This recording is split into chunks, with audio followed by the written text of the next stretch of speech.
नमस्कार दोस्तों। तो आज मैं एक ऐसी मूवी आपको बताने जा रहा हूँ जो एक लड़की के जीवन की वास्तविक घटना है और इस घटना के बाद उस लड़की की मौत हो जाती है और इस लड़की की इस स्टोरी पर एक मूवी बनी है जिसका नाम है वेरोनिका। तो चलिए बिना टाइम वेस्ट किए शुरू करते हैं। तो कहानी की शुरुआत में हमें 15 साल की एक लड़की दिखाई जाती है जिसका नाम वेरोनिका होता है।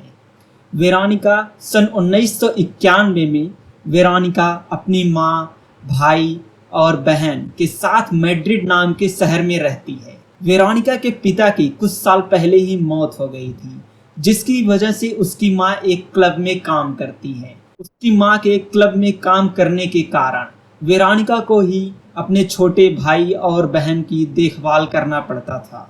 अब कहानी 12 जून सन 1991 की होती है। आज सूर्य ग्रहण लगने वाला था। वेरोनिका अपनी क्लास में होती है और उसकी क्लास टीचर बच्चों को बता रही होती है सूर्य ग्रहण के बारे में।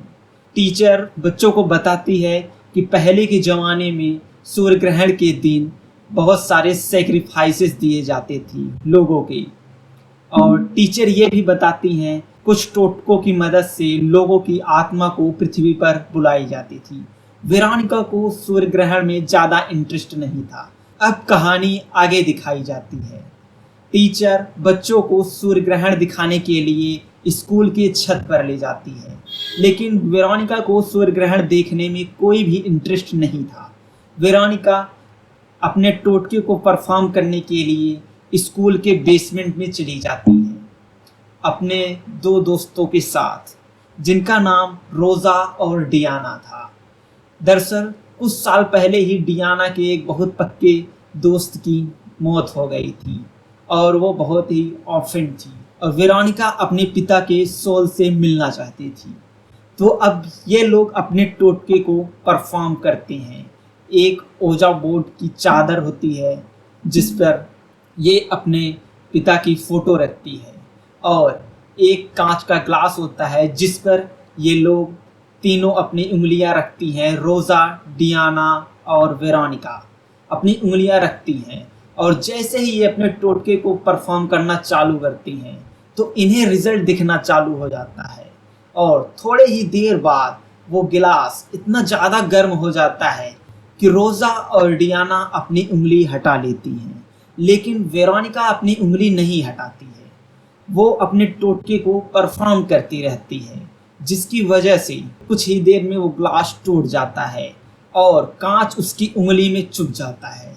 अब कांच की चुभने की वजह से उसके उंगली से कुछ खून की बूंद ओजा बोर्ड पर गिर जाता है और थोड़ी ही देर बाद वेरोनिका बेहोश हो जाती है और किसी की लिपसिंग करने लगती है और कुछ ही देर बाद हम देखते हैं कि वेरोनिका तेजी से चिल्लाने लगती है, जिसे देखकर रोज़ा और डियाना बहुत डर जाती हैं।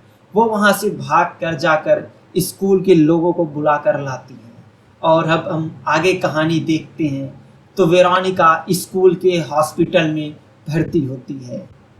डॉक्टर को लगता है कि वेरोनिका के अंदर शायद आयरन की कमी या प्रॉपर डाइट न फॉलो करने की वजह से ऐसा हुआ होगा। अब कहानी थोड़ा और आगे बढ़ती है और वेरोनिका अपने स्कूल से जा रही होती है और तभी वो देखती है कि एक औरत उसे कब से घूर रही है और घूरे ही जा रही है।